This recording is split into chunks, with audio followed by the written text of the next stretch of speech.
మొట్టమొదట సమయం ఇచ్చిన దేవాదేవుని వందనాలు చెల్లిస్తూ ఉన్నాను. రెండవదిగా చూస్తున్న మీ అందరికి కూడా నా వందనాలు చెల్లిస్తూ ఉన్నాను. అలాగే మరి మా బెరక మినిస్ట్రీస్ తరపు నుంచి మరి మీ అందరికి వందనాలు చెల్లిస్తూ ఉన్నాను. ఇటు సమయాన్ని దేవుడు ఇచ్చినందుకు తండ్రి కుమార పరిశుద్ధాత్మ త్రియేక దేవునికి వందనాలు చెల్లిస్తూ ఉన్నాను. అందరి కొరకు ప్రార్థన. స్తోత్రం నాయన మహాపరిశుద్ధుల ప్రేమ నమ్మకం తండ్రి నాయన, ఈ వాక్యం ద్వారా ప్రతి బిడ్డతో కూడా మాట్లాడమని యేసు నామములో అడిగి వేడుకుంటున్నాం పరమ తండ్రి, ఆమేన్.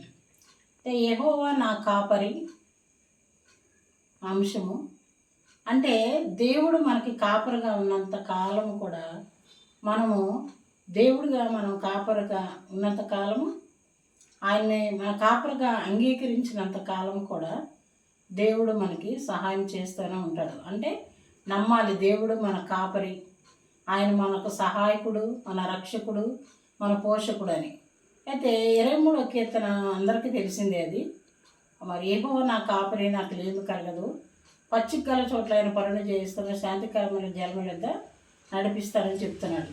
అయితే ఆయన మరి దావీదు రాసిన ఈ కీర్తన, మరి దావీదు ఎన్నో కష్టాల్లో ఉన్నాడు, శ్రమలో ఉన్నప్పటికీ కూడా అలాంటి సమయంలో కూడా ఆయన యెహోవా నా కాపరి అంటున్నాడు, నాకు లేమి కలగదు అంటున్నాడు. అంటే దేవుడు అలాగే దావీదుకున్నట్లు మనకు కూడా దేవుడు తోడుగా ఉంటే మరి ఆయన కాపరిగా ఉన్నంతకాలం మనకి ఏమి కొదువే ఉండదు అనమాట. నాకు లేమి కలగదు అంటున్నాడు. అంటే ఏ దేంట్లో కూడా కొరత ఉండదు అనేది మరి దావీదు మాట్లాడుతున్నాడు. అలాగే మన జీవితాల్లో కూడా దేవుడు మన కాపరిగా ఉన్నంత కాలం కూడా, మనం ఆయన కాపరిగా అంగీకరించినంత కాలం కూడా మనకి ఏమి లేమి కలగదు, ఏమి కరువు రాదనమాట. పచ్చిగల చోట్లైనా పరుండ చేస్తానని చెప్తున్నాడు. శాంతికరమైన జన్మల యొద్ద కూడా మనల్ని నడిపిస్తానని చెప్తున్నాడు. అంటే ఎక్కడైతే మన సమృద్ధిగా ఉంటుందో దేవుడు మనల్ని అక్కడికి నడిపిస్తానని చెప్తా ఉన్నాడు అనమాట.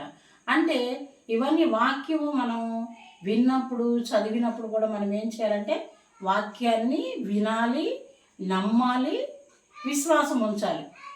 అంటే విని విడిచిపెట్టుకోకుండా వాక్యాన్ని వినాలి, నమ్మాలి, విశ్వాసం ఉంచాలి జరుగుద్దని. అయితే ఆ విధంగా మరి దావీదు నమ్మాడు కాబట్టి ఆయన జీవితంలో ఎన్నో కార్యాలు జరిగినాయి. అలాగే మన జీవితంలో కూడా ఒక్కోసారి ఏమీ లేనట్లు ఉంటాయి, కానీ అన్నీ వస్తాయి అన్నమాట. అంటే మరి వినాలి, నమ్మాలి, విశ్వాసం ఉంచాలి. నమ్ముడు నీ వల్ల అయితే నమ్మడానికి సమస్తము సాధ్యమే అని చెప్పాడు అనమాట. అయితే నా ప్రాణములకు ఆయన సేద తీర్చుతున్నాడు, తన నామం బట్టి నీతి మార్గంలో నన్ను నడిపించుతున్నాడు.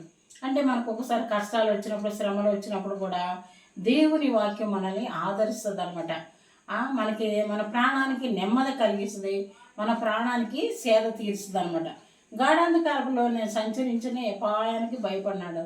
అంటే గాఢాంధకారం అంటే చీకటి అని కాదు, కానీ అలాంటి గాఢాంధకారం లాంటి కష్టాలు, శ్రమలు వచ్చినప్పుడు కూడా దేవుడు మనకి తోడుగా ఉంటాడు. అయితే మనం ఎవరి మీద ఆధారపడాలంటే దేవుని మీద మనం ఆధారపడి బ్రతికే వాళ్ళలాగా ఉండాలి. అంటే నేనే కష్టపడి పని చేస్తున్నాను కదా, నా కష్టార్జితం నేనే తింటున్నాను అని అనుకోవచ్చు.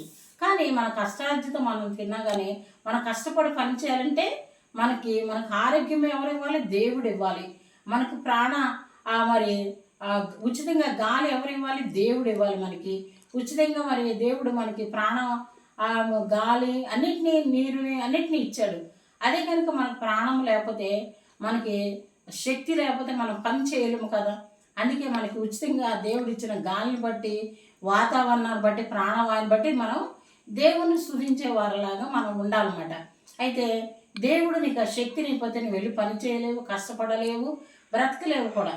అందుకనే మనం దేవుడు మనల్ని సజీవులు ఉంచినందుకు దేవునికి ముందర దేవుని స్తుతించే వారిలాగా ఉండాలి. ఆయనని మన కాపరిగా మనము అంగీకరించి, ఆయన యెహోవా నా కాపరి, నాకు లేమి కలగదని దావీదు, మనకు కూడా దేవుడు మన కాపరిగా ఉన్నప్పుడు మనకి ఏమి కొద్దు ఉండదని నమ్మాలి. ఏమి లేనట్లు ఉంటాయి కానీ అన్నీ వచ్చేస్తాయి. ఒకసారి చూడండి, మన దగ్గర డబ్బులు ఉండకపోవచ్చు, ఏమి లేకపోవచ్చు, ఒక్కోసారి మనకి వండిన ఆహారం, మంచి బిర్యానీ మాంసంగా కలిపిన ఆహారం వస్తుంది. నువ్వు షాప్కి వెళ్ళి కిరాణా సరుకులు తెచ్చుకోవాల్సిన లేదు, మార్కెట్కి వెళ్ళి కూరగాయలు తెచ్చుకోవాల్సిన అవసరం లేదు. ఒక్కోసారి దేవుడు ఎవరొకరి ద్వారా పంపిస్తాడు. మంచి బిర్యానీ చికెన్ వండింది మనం షాప్కి వెళ్ళకుండా, కూరగాయల మార్కెట్కి వెళ్ళకోకుండా, మనం వండుకోకుండా, మన కష్టం లేకుండా ఒక్కోసారి దేవుడు ఎవరొకరి ద్వారా పంపిస్తాడు. ఎందుకంటే మన దేవుని మీద ఆధారపడి ఉంటే కష్టకాలంలో అయినా మన ప్రార్థన ఆలకిస్తాడు. అయితే ఆయన మన కాపురగా ఉన్నంత కాలం మనం నమ్మితే మనకు లేమి కలగకుండా చేస్తాడు. గాఢాంధకారం లాంటి శ్రమలు కష్టాలు వస్తే కూడా దేవుడు వాటిలన్నిటి నుంచి తప్పిస్తాడు. ఎందుకంటే నమ్ముడిని వల్ల అయితే నమ్మానికి సమస్తము సాధ్యమే అన్నాడు. అయితే మరి మత్తయి సువార్త 11:28 కూడా ఏమన్నాడు? ప్రయాసపడి భారం వేసిన సమస్య చెల్లారా నా దగ్గర రండి, మీకు విశ్రాంతి కలగజేస్తానని చెప్పాడు. అంటే మనం ఏం చేస్తామంటే కొన్ని భారాలు మనమే మోయాలనుకుంటాం. అయితే దేవుడు ఏం చెప్తున్నాడంటే మరి భారం వయసున్న సమస్య జిల్లా నా ఎద్దుకు రండి, మీకు విశ్రాంతి కలగజేస్తానన్నాడు. ఎందుకంటే మనము ఆ భారాన్ని మనము మోయలేము. అందుకే దేవుని పైన మనం వేసినప్పుడు మనకి ప్రశాంతత ఉంటుంది, నెమ్మది కలుగుద్ది, సమాధానం కలుగుద్ది అనమాట. ఎందుకంటే ఆ భారం నా మీద వేయండి, ప్రయాసపడి భారం వేసిన సమస్య జిల్లారా నా దగ్గర మీకు విశ్రాంతి కలగజేస్తాను. మన భారాలన్నీ ఈ ఈ పరిస్థితి ఎట్లా, ఆ పరిస్థితి ఎట్లా, కుటుంబ పరిస్థితి ఎట్లాగో, పిల్లల పరిస్థితి ఎట్లాగో, మా పరిస్థితి ఎట్లాగో అని ఏమైనా బాధపడుతుంటే దేవుడు ఏం చెప్తున్నాడంటే ఈరోజు మరి మీ భారాలు మొత్తం నా మీద వేయండి, ఆయన మీకు కాపరిగా ఉన్నానని చెప్తున్నాడు. మీ భారాలన్నీ నా మీద వేయండి అని చెప్తున్నాడు. అలాగే కష్టకాలంలో మనం దేవునికి మొరపెట్టినప్పుడు కూడా ఆయన మనకు ఉత్తరం ఇచ్చే దేవుడుగా ఉన్నాడు అనమాట. అందుకే మనం ఎగువ నా కాపరిని నాకు ఏమి కలిగదు అన్నాడు. మరి 23 కీర్తన 1-2-3 వచనాలు. అలాగే ఆ విధంగా ఆయన మనకి దేవుని యందు మన భయభక్తులు నిలిపినప్పుడు, ఆయన నమ్మినప్పుడు, మరి విశ్వాసం ఉన్నప్పుడు, ఆయన వాక్యాన్ని విని దాని ప్రకారం మనం పాటించినప్పుడు మనకి కరువు ఉన్నట్టే ఉంటుంది, కానీ ఏమి ఉండదు అక్కడ. ఏమీ లేమి కలగదు. ఆ సమయంలో ఉన్నవి లేనట్లు లేనివి నడిచేది. ఈ రోజున కష్టాలు రేపు ఉండకపోవచ్చు, ఈ రోజున దుఃఖం రేపు ఉండకపోవచ్చు. అయితే దేవుడి మీద మనం ఆధారపడితే ఆ లేమిలో కూడా సమృద్ధి కలుగజేస్తాడు, ఆ కష్టంలో కూడా సుఖాన్ని ఇస్తాడు, ఆ భయంలో కూడా నెమ్మది ఇస్తాడు. ఎందుకంటే దేవుడు చెప్పాడు కదా 360 సార్లు భయపడవద్దు, భయపడవద్దు, భయపడవద్దని. అయితే దేవుడు ప్రతిరోజు కూడా మనల్ని భయపడవద్దని మాట్లాడుతూ ఉన్నాడు. కానీ మనం ఆ భయాన్ని విడిచిపెట్టాలి. ఆ భారాన్ని కూడా మనం మోయలేనప్పుడు దేవుని మీద వేసేయాలి. ప్రయాసపడే భారం వేస్తున్న సమస్య జిల్లా నా దగ్గర మీకు విశ్రాంతి. అయితే దేవుడి మీద మనం భారం వేసినప్పుడు మనం ఎలా ఉంటుంది, మనకు ప్రశాంతంగా నెమ్మదిగా ఉంటుంది. ఎందుకంటే మన భారాలు ఆయనే మోస్తున్నాడు. ఎందుకంటే మన కొరకు శిలువ మీద ప్రాణత్యాగాన్ని చేస్తున్న దేవుడు మన భారాన్ని మోస్తాడు. మనం నమ్మాలన్నమాట. ఎందుకంటే అందుకే ఆయన మన కాపరి, మన భారాలన్నీ మోసే దేవుడు. అలాగే మనకి మరి సమాధానం ఇచ్చే దేవుడుకున్నాడు. నా శత్రువులు అందే నీవు నాకు తోడైందు, నీ దుడ్డుకారిని దండము నన్ను ఆదరించు, నా శత్రువులు ఎదుట నువ్వు నాకు భోజనం సిద్ధపరచు, నూనెతో నా తలంటిను. అంటే అంతేకాకుండా మన శత్రువులు ఎదుట కూడా ఆయన మనకు భోజనాన్ని సిద్ధపరుస్తాడు, నూనెతో మన తల అంటుతాడు అనమాట. నేను బ్రతుకు దినములన్నీ కృపాక్షేమములే వెంట వచ్చిన చిరకాలం యెహోవా మందిరంలో నివాసం చేస్తానన్నాడు.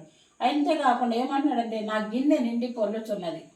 అయితే దేవుడు నూనెతో తలంటుతాడు, మన గిన్నె నిండి కూడా పొంగి పొర్లుతా, అంటే సమృద్ధి కలుగుద్ది మన కుటుంబాలు. అంతేకాకుండా ఏం చెప్తున్నాడు, నేను బ్రతుకు దినములన్నీ కృపాక్షేమములు నా వెంట వస్తే చిరకాలం యెహోవా మందిరంలో నివాసం చేస్తానని చెప్తున్నాడు. అయితే మన శత్రువులు కూడా దేవుడు మరి వాళ్ళ ఎదుటి కూడా మన భోజనాన్ని సిద్ధపరచాడు, మన ఆత్మతో నింపుతాడు, గిన్నె నిండి పొర్లుతుంది అనమాట. ఆ విధంగా చిరకాలం యెహోవా మందిరంలో నివాసం చేస్తాను అని చెప్తా ఉన్నాడు. అయితే నేను బ్రతుకు దినములన్నీ కృపాక్షేమములు నా వెంట వస్తాయి అంటున్నాడు. అంటే మరి మన బ్రతుకు దినాలన్నీ కూడా కృపాక్షేమములు వెంట వస్తాయని చెప్తున్నాడు. అంటే కృప ఉంటుంది, క్షేమము కూడా మనకి కలిగి ఉంటుంది అనమాట. చిరకాల యెహోవా మందిరంలో నివాసం చేస్తానంటున్నాడు. అయితే మనము ఆయన మన కాపరిగా మనం అంగీకరించాలి, వాక్యాన్ని వినాలి, నమ్మాలి, విశ్వాసం ఉంచాలి. అంతేకాకుండా మనకి కష్టాలు వచ్చినాయి ఎలాగో, మనకి బాధలు వచ్చినాయి ఎలాగో, మనకి శ్రమలు వచ్చినాయి ఎలాగని ఎవరు బాధపడకూడదు. ఎందుకంటే మనం సృష్టించిన సృష్టికర్త ఆయన, సమస్తం ఎరిగిన దేవుడు. అయితే తెలుసుగానే మనం ఆయన మీద ఆధారపడడం నేర్చుకోవాలి. ఆయన మీద మరి ఆధారపడి బ్రతకడం మనం నేర్చుకున్నప్పుడు, ఆయన మీద మన భారం వేసినప్పుడు, అయితే ఆయన మాట మనం విని వాక్యానుసారంగా జీవించినప్పుడు ఆ కరువులో కూడా లేమిలో కూడా సమృద్ధి కలుగుద్ది. అలాగే శత్రువులు ఎదురు భోజనాన్ని సిద్ధపరుస్తాడు. ఆ బ్రతుకు దినాలంటూ కూడా క్షేమాన్ని దయచేస్తాడు. చాలామంది అంటే వింటారు కానీ వాక్యాన్ని నమ్మకపోవడం వల్ల వాళ్ళ కష్టాలు కష్టాల్లాగా ఉంటాయి, శ్రమలు శ్రమలాగా ఉంటాయి, దుఃఖం దుఃఖంగానే ఉంటుంది. అయితే మనం నమ్మడం వల్ల దేవుడు నా బిడ్డల్లో నా వాక్యాన్ని విని అది నమ్ముతున్నారు కాబట్టి వాళ్ళ జీవితాల్లో నేను మరి అది ఏమి లేకుండా కరువు అనేది లేకుండా చేస్తానని దేవుడు మాట్లాడుతున్నాడు. చాలామంది కూడా మరి మా జీవితాల్లో కూడా చాలా కరువులు ఉన్నాయి, ఇబ్బందులు ఉన్నాయి, కష్టాలు ఉన్నాయి అని అనుకుంటున్నారు. అయితే దేవుడు ఈరోజు మీ అందరితో కూడా మాట్లాడుతున్నారు. ఎవరైతే మీరు ఇబ్బందులని బాధపడుతున్నారో ఈరోజు ఆ ఇబ్బందుల నుంచి మిమ్మల్ని అందరినీ విడుదల దయచేస్తున్నాడు దేవుడు. అలాగే మీ కష్టాల నుంచి ఎవరైతే వాక్యాన్ని కష్టాల నుంచి విడిపిస్తానని చెప్తున్నాడు, శ్రమల నుంచి విడిపిస్తానంటున్నాడు. చాలామంది మరి ఒకరైతే మరి చూస్తున్న వాళ్ళలో వింటున్న వాళ్ళలో కూడా మరి చాలామంది మా పరిస్థితి చాలా ఘోరంగా ఉంది, దేవుడు ఈ శ్రమ నుంచి మమ్మల్ని బయటికి తీసుకురాగలడా, ఈ కష్టాల నుంచి బయటకు తీసుకురాగలడని బాధపడతాడు. దేవుడు ఈరోజు మీతోనే మాట్లాడుతున్నాడు. ఆ కష్టం నుంచి దేవుడు మిమ్మల్ని బయటకు తీసుకురాబోతున్నాడు, ఆ శ్రమ నుంచి బయటకు తీసుకురాబోతున్నాడు, ఆ కష్టాల నుంచి కూడా బయటికి తీసుకురాబోతున్నాడు. మీరు నమ్మితే దేవుని కార్యాలు చూస్తారు. ఎందుకంటే ఈ ఒక్క మాటతో సృష్టి యావత్తు నిర్మించిన దేవుడు. మీ కష్టం తీసేయడం ఏ పాటి ఆయనకి, మీ శ్రమను తీసేయడం ఆయనకి ఏ పాటి, అలాగే మీ దుఃఖాన్ని తీసివేయడం ఏ పాటి. అందుకే సమస్త కీడు నుంచి కూడా ఆయన విడుదల దయచేస్తాడు. అలాగే మీ కష్టాల నుంచి, శ్రమ నుంచి, దుఃఖాల నుంచి కూడా ఆయన ఇడిపించి ఆయన తండ్రిగా నీ చేయి పెట్టుకుని నడిపిస్తాడనమాట. ఆ విధంగా మరి దేవుడు చెప్పాడంటే ఒక అతనితో, మరి నీ కష్టాల్లో నీకు నేను తోడుగుండి నడిపిస్తానని చెప్పాడంట. కష్టం వచ్చినప్పుడు మరి ఆయన సముద్రం ఒడ్డు నడిపిస్తున్నప్పుడు 2 అడుగులే కనపడి అంట. 2 అడుగులే కనపడితే దేవుడా మరి నన్ను కష్టంలో నన్ను తోడుండి నడిపిస్తానన్నావు కదా, మరి నేను ఒక్కనే ఉన్నాను కదా అని అడిగాడంట. అడిగినప్పుడు అయ్యా మరి నువ్వు కష్టంలో ఉన్నావని నిన్ను నా సంకన ఎత్తుకున్నాను, నడిచేది నేనే అని చెప్పి దేవుడు మాట్లాడాడంట. అంటే మన కష్టంలో కూడా ఆయన మనల్ని మర్చిపోయే దేవుడు కాదు, మనల్ని ఎత్తుకుని ఆయన నడిపించే దేవుడుగా ఉన్నాడు అనమాట. అందుకే దేవుని మీద మనం ఆధారపడి ఆయన వాక్యాన్ని వినాలి, నమ్మాలి, విశ్వాసం ఉంచినప్పుడు ఆయన్ని కాపరిగా మనం నమ్మినప్పుడు కష్టంలో కూడా ఏమి లేకుండా చేస్తాడు. అలాగే బరువు భారంతో ఉన్నప్పుడు భారం ఆయన మీద వేసినప్పుడు ఆయన భారాన్ని భరించి మనకు శాంతినిచ్చే దేవుడు ఉన్నాడు. అలాగే ఆయన మీద మనం ఆధారపడినప్పుడు సమస్తము ఆయన సమకూడి మేలుకరంగా మార్చే దేవుడుగా ఉన్నాడు అనమాట. ఈ వాక్యము నాయన అందరూ హృదయాల భద్రపరిచి దాని ప్రకారము నడిచే జీవితాలను దయచేయమని నాయన. ఎవరైతే నాయన ఇరుకుల్లో ఇబ్బందులు ఉన్నారో ప్రతి కుటుంబాన్ని దీవించండి ప్రభానైనా. అలాగే నేను ఆ కరువులో ఉన్న వాళ్ళని, లేమిలో ఉన్న వాళ్ళందరూ సమృద్ధిలోకి నడిపించండి. పనులు లేని వారికి పనులు దయచేయండి, ఉద్యోగాలు లేని వాళ్ళకి ఉద్యోగాలు దయచేయండి అయినా. అలాగే నేను అనారోగ్యంతో ఉన్న వాళ్ళని స్వస్థపరచుకొని అనారోగ్యంతో ఉన్న వాళ్ళని స్వస్థపరచమని అడుగుతా ఉన్నాను తండ్రి. నేను అలాగే ఆర్థిక పరిస్థితులన్నీ మెరుగుపరచమని అడుగుతున్నాను తండ్రి. ఎవరైతే సంతానం లేకుండా ఉన్నారో వాళ్ళకి బిడ్డలను దయచేయండి ప్రభా. పనులు లేని వారికి పనులు దయచేయండి. చదువుకునే పిల్లలు ఫీజుల విషయంలో సహాయం దయచేయండి నాయన. మరి రక్షణ లేని వాడికి మారు మనసు రక్షణ భాగ్యాన్ని దయచేయమని నాయన. అలాగా అడుగుతున్నాను తండ్రి ప్రభా. ప్రతి కుటుంబాన్ని దీవించి ఆశ్రయించమని, వాళ్ళ ప్రతి అవసరాన్ని యేసునామములో తీర్చమని, వాళ్ళ కుటుంబాలకు మీరు యజమానిగా కాపురగా ఉండమని, వాళ్ళ భారాలన్నీ మీ మీద వేస్తున్నాను తండ్రి ప్రభా. కృప చూపి కుటుంబాలన్నింటిని కూడా దీవించి ఆశ్రయించమని యేసునామములో అడిగి వేడుకుంటున్నాం పరమ తండ్రి, ఆమేన్. అలాగే మరి మా బరాక మినిస్ట్రీస్ తరపు నుంచి నెలకోసారి ఎవరి మంత్ మీటింగ్ పెడతా ఉంటే రావాలనుకున్నారు ఆ ఫోన్ నెంబర్ చేసి మాతో మాట్లాడవచ్చు. అలాగే మా మినిస్ట్రీ స్థలం కొరకు ప్రార్థన చేస్తూ ఉన్నాం. మీరు కూడా మా కొరకు ప్రార్థన చేయండి. మాకు పరిచయం కొరకు స్థలం కొనాలనుకుంటాము. ఎవరైనా ప్రేరేపించబడిన వాళ్ళు ఉంటే కూడా మీరు మాకు కాల్ చేయొచ్చు, స్పాన్సర్ చేయొచ్చు.